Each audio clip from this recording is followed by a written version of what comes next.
The Dude Ranch lobby was usually a place of warmth and welcome, a space filled with the smell of wood smoke and the laughter of guests returning from trail rides.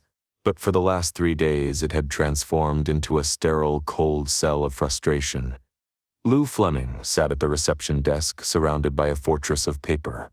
She looked like a general losing a war of attrition. Her hair, usually perfectly styled, was pulled back in a messy bun that was slowly unraveling, strands falling into her face, which she brushed away with impatient, ink-stained fingers. She was drowning in data.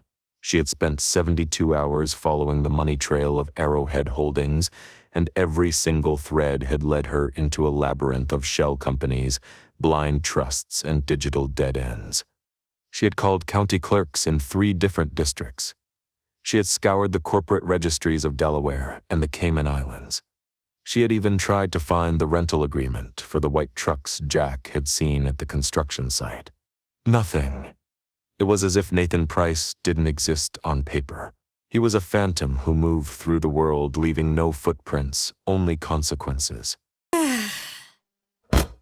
Lou shut the binder and pushed it away, rubbing her temples where a headache had been throbbing since Tuesday. The injustice of it was a physical weight in her chest. She knew the truth. She knew she had been framed. She knew the man who was currently charming her sister and buying her grandfather's silence was a predator. But knowing it and proving it were 2 different things, and in the eyes of the law and her family, she was still the one with the motive and the signature. She stared at the unlit fireplace across the room. It felt symbolic, cold, empty. Just like her connection to the main house right now. She hadn't spoken to Amy in 2 days. She hadn't spoken to Jack since he left the lodge the night before, determined to watch Nathan. The silence from the farmhouse was deafening, and every hour that passed without a call made Lou feel more like an exile and less like a Fleming. Lou straightened up, her heart skipping a beat. She stood and walked to the window, peering through the blinds. It wasn't Nathan's sleek black SUV. It was an old, battered pickup truck she recognized instantly. Dex's truck. And sitting in the passenger seat, looking worried, was Katie. Lou didn't wait. She hurried to the door, throwing the deadbolt back and pulling it open just as Dex helped Katie down from the cab. Katie? Dex? What are you doing here? Katie walked up the steps, bypassing the hug Lou was about to offer. She looked terrified. She paced straight into the lobby, throwing her backpack onto the sofa. He shut us down, Mom. He actually shut us down. Lou looked at Dex, who was lingering in the doorway, twisting his hat in his hands. Shut us down? Who? The county. A health inspector named Vance showed up about an hour ago. A health inspector? Why? Anonymous tip. Lou felt a cold spike of adrenaline. She ushered Dex inside and locked the door, turning to face the 2 teenagers. Start from the beginning. This morning, the Henderson retreat canceled. They pulled the deposit. He was pretty shaken. The Henderson retreat? But that contract was rock solid. They didn't care. They just bailed. And then, right after that, this Vance guy shows up. He went straight for the main barn. He didn't even look at the other buildings. It was like he had a map. And? He red-tagged it, Lou. Condemned the whole structure. He gave Jack 24 hours to evacuate the horses. Lou stared at them. The main barn. Condemned. It was the heart of the ranch. Without it, they weren't a business. They were just a family with a lot of expensive pets. On what grounds? Mold. Black mold in the feed room. Lou blinked. The words didn't make sense. Mold? He called it stachybotrys. He said it was in the vents and rotting the beams. Grandpa tried to argue, but the guy just slapped the sticker on the door and threatened to fine us. That's impossible. Lou began to pace, the energy in her body shifting from exhaustion to a sharp, vibrating focus. She wasn't the victim anymore. She was the manager, and someone was insulting her competence. I inspected that feed room myself 3 days before I left. I authorized the installation of the new dehumidifier system last month. The humidity logs for that room are digital, Katie. You know that. We check them every morning. I know, Mom. I told Gigi that. I checked the hygrometer yesterday when I was doing chores. It was at 32%. Mold can't grow in that. Exactly. Black mold requires continuous moisture over 70% humidity for at least 48 hours to even begin to colonize. And it certainly doesn't rot a structural beam overnight. She stopped pacing and looked at Dex. Did you see it? Yeah. Vance shone his light on it. It was in the back corner, behind the pallets. A big black patch. It looked fuzzy. Fuzzy. Yeah, but Lou, it looked weird. Like, it was just sitting on top of the wall. Lou's mind raced. The pieces were slamming together. The cancellation to kill the cash flow. The inspection to kill the operations. It was a siege. Nathan was starving them out. He was creating a crisis so severe that Amy would be forced to turn to him for salvation. And the mold. That was the smoking gun. Paper trails could be forged. Shell companies could be hidden in the Caymans. But mold was biological. It followed the laws of nature. It had a life cycle. It had a structure. And if it was there, in a dry room, it didn't grow there. It was put there. Where is Nathan now? He's at the house. He showed up right after the inspector left. He's trying to convince Amy to move the herd to the new facility. He says it's the only way to save the horses. Of course he is. He breaks our legs and then offers us a wheelchair. And Amy? She's panic-stricken. I think they're going to sign, Mom. Lou walked behind the desk and grabbed her purse. She rummaged through it until she found what she was looking for. A small, sterile plastic container she used for keeping headache pills, and a clean metal letter opener. Not if I can help it. What are you going to do? I'm going to go collect some evidence. I'm coming with you. Lou looked at her daughter. She saw the fierce loyalty in Katie's eyes, the same fire that burned in Jack and Amy and in herself. In that brief, silent moment, Lou felt the weight of generations pressing down and lifting her up all at once. She recognized the stubborn courage that marked her family, a resilience that refused to be cowed no matter the odds. Katie's shoulders were tense, her jaw set in defiance despite the fear that shimmered just beneath the surface. Lou could see her daughter was ready to stand beside them, to fight for what was right regardless of the risks. It was the kind of loyalty that couldn't be taught, only inherited a deep-boned devotion to family and to the land that shaped them. Lou's heart twisted with pride and worry. She wanted to shield Katie from the ugliness of the battle ahead, but she also knew that fire was what kept them moving forward, what made the Flemings impossible to break. She saw herself reflected in Katie, the same determination, the same unwillingness to walk away when something mattered. In that look, Lou found a renewed sense of purpose. They were in this together, a chain unbroken, each link forged through struggle and love. No matter what Nathan Price had planned, Lou knew with certainty the fight for Heartland would not end here, not while there was still that spark in her daughter's eyes. I know you can help, Katie, and you are. By staying here, it's risk to go in teams. I'll go and collect sample in secret. You got it, Lou. But be careful. If Vance catches you crossing that red tape, it's a federal offense. I'll be careful. The keys jingling as Lou snatches them from the hook. She moved to the door. She wasn't tired anymore. The fatigue had burned away, replaced by the cold, hard clarity of a woman who finally saw a crack in the enemy's armor. Nathan Price had made a mistake. He had gotten arrogant. He thought that by fabricating a physical threat, he could scare them into submission. But he had forgotten that he was dealing with a family that knew dirt, rot, and nature better than he ever would. He had planted a lie in the physical world, and physical lies could be tested. I'll be back, with proof. The door opening and closing firmly as Lou walked out to her truck. The sun was setting, casting long shadows across the ranch. She looked toward the main house on the hill. She could see the red barn in the distance. Even from here, the red tape on the door looked like a wound. She climbed into the truck and started the engine. She put the truck in gear and began to creep up the back service road. She would park in the tree line. She would sneak past the house where Nathan was weaving his web, and she would get into that feed room.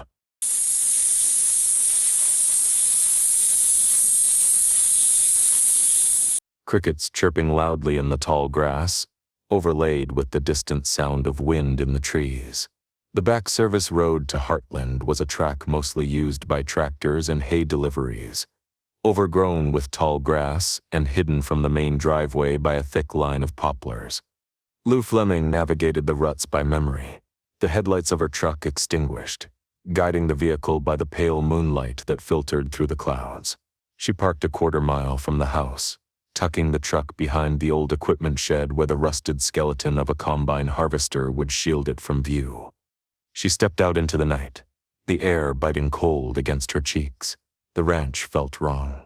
Usually at this hour, the main barn would be glowing with warm yellow light, the sounds of horses settling in for the night drifting on the breeze. Tonight, it was a dark, looming silhouette against the sky, lifeless and silent. The only movement came from the strip of red caution tape stretched across the main doors, snapping violently in the wind like a plastic flag of surrender. Lou pulled her coat tighter and began to move. She stuck to the shadows, moving with a stealth she hadn't needed since she was a teenager sneaking out to parties.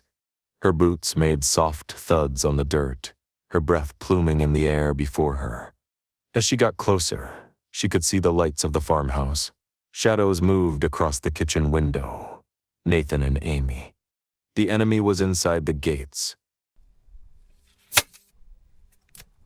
She reached the side door of the barn, the one used for feed deliveries.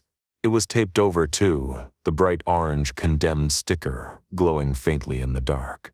Lou hesitated for a fraction of a second. Crossing that line was a criminal offense.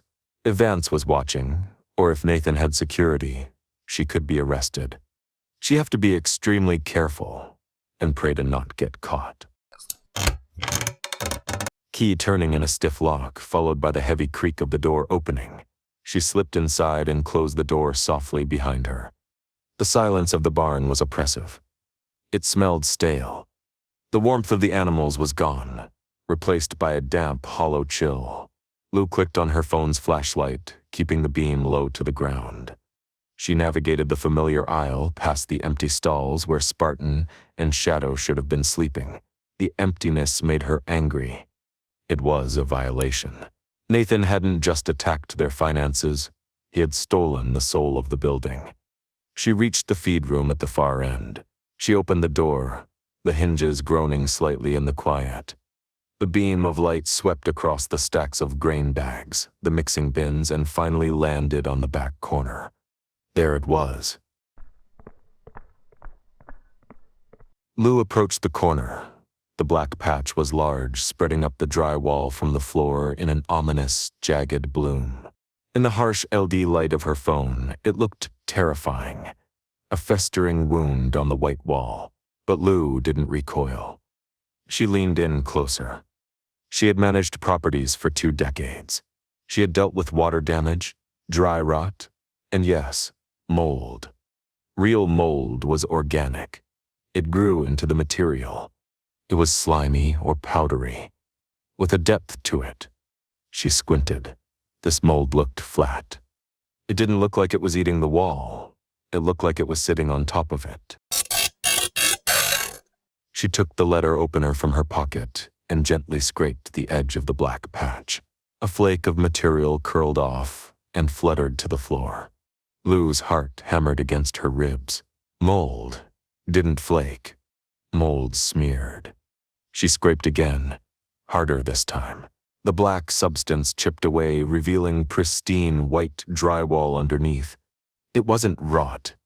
It was paint, or shoe polish, or some kind of theatrical paste. A wave of cold fury washed over her, sharper and clearer than anything she had felt all week.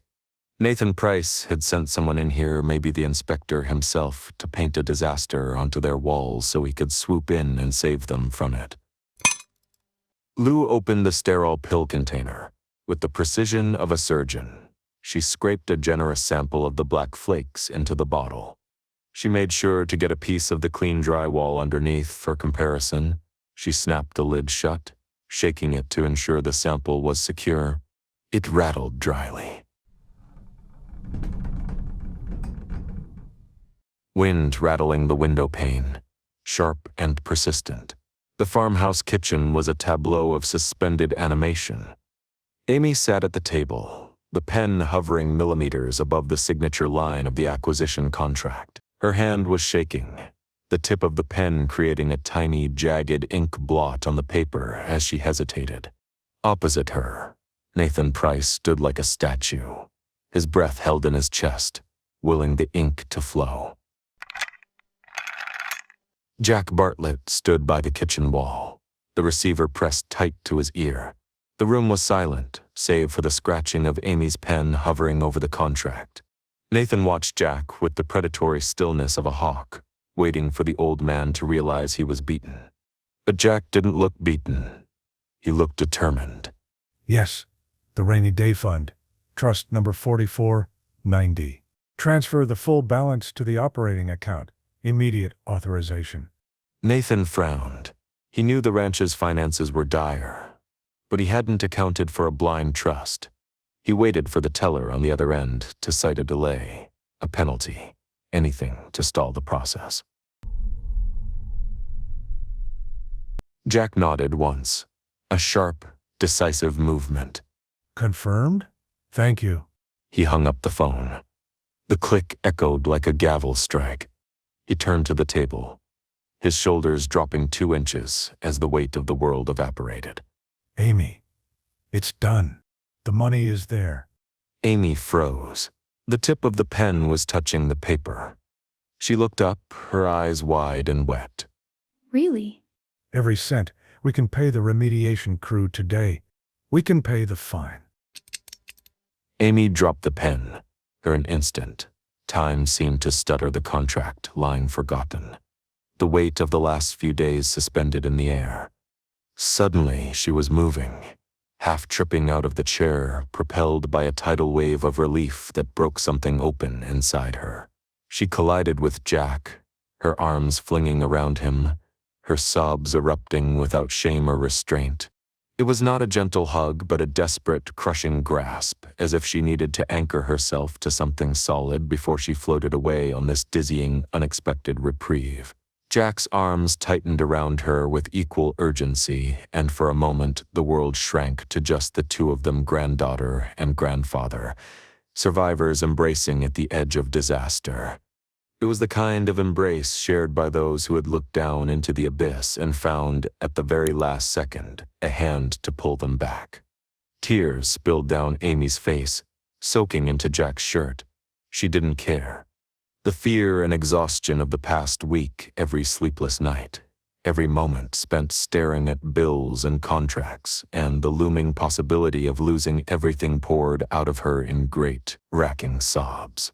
Jack buried his face in her hair, his own eyes shining. He whispered reassurances, but Amy barely heard them. Relief was a wave, and it crashed through both of them, leaving nothing but gratitude and raw, trembling hope in its wake. Across the room, Nathan stood utterly still. His face was blank, but inside he felt something sharp and corrosive burning through him. His siege, the cunning plan, the relentless pressure. The orchestrated setbacks had been obliterated in an instant by a savings account he hadn't even considered, a hidden resource that rendered all his careful work meaningless. He stared at Amy and Jack, their victory radiating through the kitchen like sunlight, and felt the bitter, metallic taste of defeat rise in his chest. For the first time, the certainty of his own power wavered, leaving only a cold, hollow ache behind. Oh my God, Nathan, we made it. She rushed over and hugged him, oblivious to the fact that she was embracing the architect of her misery. I was so scared. But now we can fix the barn. And don't worry, once we're back on our feet, I'll try to find another ranch. There's plenty of land in Hudson. We'll find something perfect. I'll have my own ranch then. It'll be our new beginning. Her words sounded bright, almost hopeful, but Amy could hear the hollowness echoing beneath them. The relief of survival was real, but already her dreams were shifting, reshaping themselves around the scars left by the past week. She had loved this ranch with every fiber of her being, poured her energy into its fields and its animals, nurtured its possibilities. The thought of leaving it behind stung more than she wanted to admit. Still, Amy had never been the kind of woman who let loss defeat her. Even as she squeezed out a shaky smile for Jack, her mind was racing ahead, searching for listings in Hudson, imagining what it would feel like to turn the key in the door of a place that was truly hers. She pictured the acres wild and open, waiting for her dreams to take root again. She saw herself walking the fence line at sunrise, the grass wet and sparkling, a few horses calling out across the pasture. That vision had gotten her through the endless, anxious nights when her future here seemed doomed. Amy knew it wouldn't be easy. She would have to work harder than ever, save every penny, and rebuild her confidence from the ground up. But she was determined. She would not let this defeat define her. The barn would be repaired. Heartland would survive, and someday soon she'd have her own place, a sanctuary. A fresh start, something beautiful she could build with her own hands. Wind howling outside, emphasizing the coldness of the moment. That's wonderful news, Amy. He couldn't stay. The air in the kitchen was too sweet, too triumphant, thick with the joy of people who had just outmaneuvered him. Every laugh, every relieved sigh scraped against his nerves. Victory radiated from Amy and Jack, pushing in on him from all sides, tightening around his chest, until each breath felt like a chore.